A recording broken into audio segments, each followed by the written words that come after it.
Harihi Om. Sai Ram, Vanakkam, Namaskar, Vandanam, Assalamu Alaikum, and Sat Sri Akal. Today, we look at yet another word of interest, excitement. It can give you a sense of happiness, and that word is called abundance. Abundance. Basically, abundance means what? Plenty, right? More than enough, large quantity of something. It is the innate tendency of nature and of life to manifest, grow, and become more. Therefore, it's more and more of everything. Now, that being the definition, or that being an explanation of what abundance means, I want you to reflect on what the word abundance means to you and what it means in your life. Or what would you hope for it to be or become in your life? What is your acceptance of the word abundance in your own personal life and that of your family? I mean, how much of everything or anything is it that you need in order for you to be happy with yourself and with your family, or to be in a state of contentment, or perhaps a higher spiritual level, to be in a state of bliss? How much abundance do you need? Or, would you say wanting more than what you need or what you have is a sign of unnecessary desire, aka also known as greed? I mean, would you look at it that way, right? If yes, why do you think that way? If not, why not? If you already have enough and your needs are covered, why would you want more unnecessarily? This is the classic battle between need and want. So perhaps you need to think, right? Like, for example, Shankara said, what you need and what you want are two different things. And in his Bhajagovindam, he says, in the second verse, he says, Muda Jahihi Danagava Trishnam Guru Sadbuddhim Manasi Vitrishnam Yalla Bashe Nijakarmo Patam Vittam Tena Vinodaya Chittam. So he says very clearly, move away from this greed. What you need is enough. What you want is a different thing. So when you feel you have enough and you give with what you have, then you will receive more from the universe. Okay, so let me tell you a story about a man who was driving back after his work. He works in a garage. So he was driving back home. He saw an old lady. Stranded on the side of the road, in the dim light of the day. He could see that she needed help. So he pulled up in front of her. It was a Mercedes. He got out from his old banger, as we say it here. And he approached her with a smile on his face. He could see that she was a bit worried. No one had stopped, perhaps, to help her. And she's been waiting for about an hour or so, he found out when he was talking to her, But she was afraid when she saw this, this man with dirty hands coming out of the car, an old car, what was his motive? Is he going to hurt me? He could see that she was giving that sort of a look. He sensed that she was frightened, and he immediately said, "Ma'am, don't be worried. I'm here to help you. You can wait in the car whilst I can see that your tire is flat. I can help you change it. By the way, my name is Brian." He says, "Brian Anderson.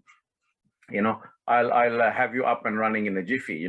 Fortunately, I work in a garage, so I'm quite used to this," he says.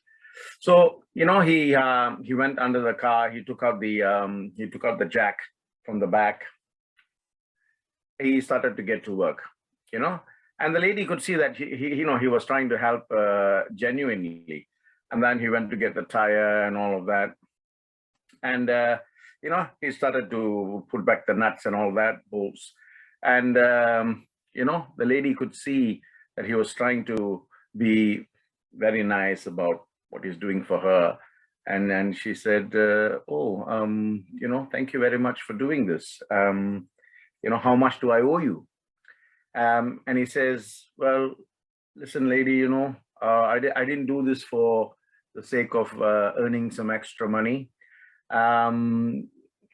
He could see that, even if he had asked for $100 or $200, she would have given that to him, because any amount of money would have been all right with her, But Brian said, no, it's okay. If you ever want to do something, just help someone who you think needs the help. And then he went off, He never thought twice about not being paid. He never thought twice about his kind act. There was nothing more. There was something to be done. He was there. He did it. That's it. He's gone, right? And then, the lady got into the car. She drove off, and she felt hungry, and she was looking for a cafe, in the town. And she was passing. She saw one cafe, so she parked her car. She thought, she'll go in and get grab a bite to eat or something, and make herself a little bit more warm, because she has been out in the cold for at least 2 to 3 hours. So it was sort of a middle class kind of restaurant, not very well lit, but she could see there was one waitress, there was one chef, and there was one person behind the counter. Then she sat there and she wanted to order, and this pregnant waitress came to her and said, how can I help you, and all of that. So the lady ordered, some food, and then the waitress brought the food back. And then the lady could see that she was suffering, because, she's pregnant, and, she's working. She could see that, it's perhaps, she comes from a poor family, a poor background, so she has to work even though in this state of pregnancy. So when she finished the bill, when she finished her meal, she asked for the bill. The lady brought the bill, the pregnant lady, and the lady said, okay, give me a minute. So the waitress, the pregnant waitress, went, and then she came back 3 minutes later. She saw that the lady had put a $100 bill, right? And she wanted to go and get the change, but when she went to get the change, the lady got up and left and drove off. By the time she came back with the change, with the tray, the lady had gone. And then, she was taking the receipt and looking at the amount. It was like $60 or something like that, the meal was, right? And then she could see that there was some scribbling at the back. So she turned it and she said, I'm not expecting any change. I can see that you are in difficulty. Please accept a small gift from me. And then she could see that below the actual bill, there was another $400 bills. There was another $400 bill. So she had left a hefty tip for this pregnant lady. Now that night, the lady went back after work. I'm talking about the waitress. The pregnant waitress went back home. She, had a shower. She freshened up. She had the meal. By the time she went to bed, her husband was already in bed. So, she knew that he was working very hard because the baby was coming and all of that. So when she went to lie down next to him, she gave him a hug, and she, gave him a soft kiss on the cheek, and she whispered, "Everything's going to be all right, Brian. I love you." That Brian is the same Brian who stopped to help that lady when she was in trouble.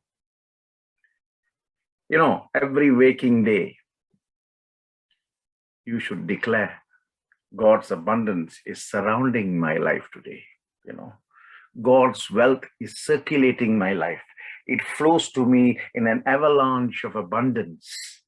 All of my needs, all of my desires, all of my goals are met instantaneously, for I am one with him in thought, in word, and in deed.